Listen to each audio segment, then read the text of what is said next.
Lookalike ni Bruno Mars from Cebu. Just the way you are. Nagpabilib sa kanyang powerful vocals sa It's Showtime. If the party was over and I told Earth was through. Mismong si Bruno Mars na-repost ang performance niya.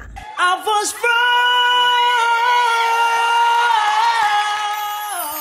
Hindi nakakahinga ang kapatid. Juancho Trevino sumali sa 10-kilometer marathon nang nakasuit. Not gonna lie, malapit na umiyak.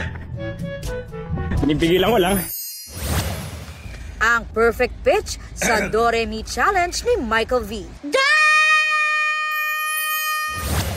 Starstruck alumnus at trans man na si Jessie Corcuera buntis. Sa pamamagitan daw yan ng artificial insemination. Itinigil muna niya ang pag-inom ng hormones bilang preparasyon sa pagbubuntis. Nung nag-try na akong mag-try ulit mag-baby, lahat po yan ni-research ko, pati dun sa endocrinologist ko, yung guide, nag-guide po sa akin sa HRT, yung hormone replacement therapy. Lahat po yun nirelay ko sa doctor ko na plano kong mag-baby, paano magiging safe si baby pag sakaling mabubuo na. Ideally, 6 months lang yung hinihinging normal menstruation na bumalik.